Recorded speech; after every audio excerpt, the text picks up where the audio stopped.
ការវាយប្រហារដ៏សាហាវនេះមិនត្រូវសម្លាប់ចៃក្រមបាវឡើយយ៉ាងបូវិនគុំសម្លាប់ចៃក្រមប៉ាវ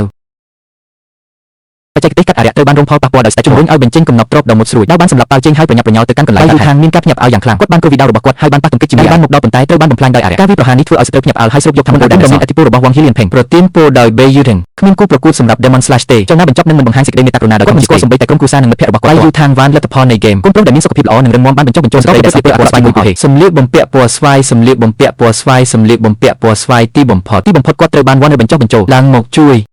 ខ្ញុំមិនដែលរំពឹងថាព្រះមហាក្សត្រធម៌នឹងខុសឃើញយ៉ាងនេះទេសូម្បីតែកូនជាងស្រីសេក៏ដោយសូម្បីតែសម្លៀកបំពាក់ក៏មិនលើកលែងនៅក្នុងប្រព័ន្ធវិញ្ញាណនៅទីនេះប្រាប់ Shong Khoi អំពីស្ដេចធម៌ឧក្រិដ្ឋកម្មដ៏គួរឲ្យរន្ធត់មួយការសម្លឹងមើលមកគាត់ពិតជាបានឃើញខ្មោចរបស់ Bei Yutang ព្រលឹងរបស់គាត់បានមកដល់ឋាននរករួចហើយខ្ញុំពិតតែដឹងថាប៉ាវជេងបានផ្ញើសារមួយមិននឹកស្មានដល់វ៉ាន់នៅដំបូងឡើយមានបំណងការពីជំហានចុងក្រោយរបស់ប៉ាវជេងជាលទ្ធផលគាត់អស់ម៉ាណាហើយសន្លប់ប៉ាវជេងបានមកដល់យ៉ាងលឿនពិភពក្រោមដី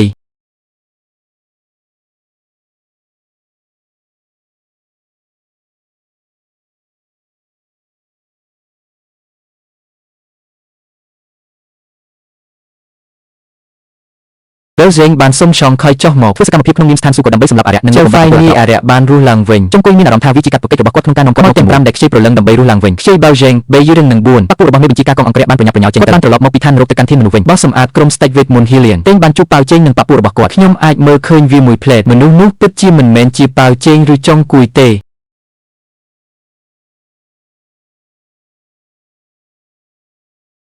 ព្រះអង្គមិនបានខ្ជិះខ្ជាយពាក្យសម្ដីជាមួយព្រះមហាក្សត្រទេបានផ្ដល់ឲ្យខ្មោចទាំង5បោះសម្អាតក្រុមស្ដេចអារក្សហេលៀនតេងក៏ដូចគ្នាដែរបានបង្ហាញភាពទន់ខ្សោយហើយបានបញ្ជាឲ្យស្ត្រីនោះជាងបានបោះជំហានទៅមុខដើម្បីជួបភាគីទាំងសងខាងសេនតូបានធ្វើឲ្យមេឃវិលភ្លាមការបង្វិលផែនដីនិងការប៉ះទង្គិចអាវុធផ្សេងពន្លឺភ្លើងមួយបានឆ្លងកាត់ដៃខ្មោចទាំង5ដោយកាន់កំណត់ទ្រព្យវេទមន្តសមត្ថភាពប្រយុទ្ធរបស់ Cobel ឬលាដាំដុះរបស់ Banshee គឺខ្លីណាស់ពួកគេមិនមែនជាខ្មោចទាំង5តតែសោះគូប្រកួតត្រូវបានចាញ់យ៉ាងរហ័សដោយ5វត្ថុបុរាណវេទមន្តរបស់ខ្មោចមិនអាចលាក់បាំងបានទេដែលតាក់ទាញភ្នែកជាងគេគឺអារក្សខ្មោចទាំង5បានរួមគ្នាវាយប្រហារគាត់ពួកគេបានបើកការឡោមព័ទ្ធដែលជារឿងដែលមិននឹកស្មានដល់តែមិនដូចគ្នានឹង Demon Slash ទេសំណាងល្អខួរក្បាល Bei Yutang ការវាយប្រហារដោយលួចលាក់យ៉ាងរហ័សបានជោគជ័យកងកម្លាំងរួមបញ្ចូលគ្នាហៀបនឹងត្រូវបំផ្លាញដោយអារក្សចៅជិតស្លាប់ដោយមិននឹកស្មានដល់ស្ដេចធរបានចង្អុលម្រាមដៃរបស់ទ្រង់ហើយកាប់អារក្សចៅណានេះនាំខ្ញុំឲ្យមានសុខភាពល្អឡើងវិញចៅណាបន្ទាប់គឺជាចៅនាសម្រាប់ដ៏គួរឲ្យភ័យខ្លាចប្រយុទ្ធដែលបានធ្វើឲ្យប្រសើរឡើងកាន់ឡើងភ្លាមឲ្យប្រសើរឡើងដល់105 Ghost ដោយផ្ទាល់គាត់ទ្រង់របួសដោយព្រួញរបស់នាងហើយបានឈប់មួយឡែកយ៉ាងយូរចង្អុលព្រួញរបស់គាត់យ៉ាងច្បាស់លាស់ឡើងទៅលើមេឃនៅពេលត្រឹមត្រូវដោយគ្រាន់តែក្រវីដៃអោរបស់គាត់បានធ្វើឲ្យត្រូវបានប្រហែលស្ថិតនៅក្រោមការគ្រប់គ្រងរបស់អ្នកវិភាគបង្ក្រាបការវាយប្រហាររបស់អារក្សបន្ទាប់មកដោយឆ្លៀតឱកាសក្នុងស្ថានភាពនេះទ្រង់បានដោះលែងសិទ្ធិអស្ចារ្យនៃការបញ្ចេញមន្តអាគមនិងការបំបញ្ចុះពីមានបញ្ហាជាច្រើនចុងណាចុងក្រោយត្រូវបានយ៉ាងយូរភ្ញាក់ឡើង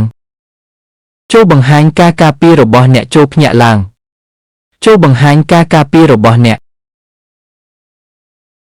វាយគាត់មិនមែនជាចៅក្រមប៉ាវទេគាត់គឺជាឧត្តមសេនីយ៍ Nekageki ដែលសម្លាប់អារក្សយ៉ាងណាក៏ដោយព្រះមហាក្សត្រធំបានយាងឡើងទៅស្ថានសួគ៌ហើយគ្របពូជព្រមការជួបរដ្ឋដោយផ្ទាល់ក្នុងចលនាគាត់បានចេញដំណើរហើយបានរារាំងវាដោយជោគជ័យការវាយប្រហាររបស់ State Thom បន្ទាប់មកបើការវាយប្រហារដោយថ្មីជាច្រើនដងខ្ញុំបានទៅ Shong Khoi ហើយបន្ទាប់មកអាអុយបានទាត់ធ្នូជាបំណែកដោយព្រួយមួយបន្ទាប់មក Shong Khoi បានបញ្ជូនអន្តែទឹកចេញដាវអារក្សដ៏អស្ចារ្យ State Hylian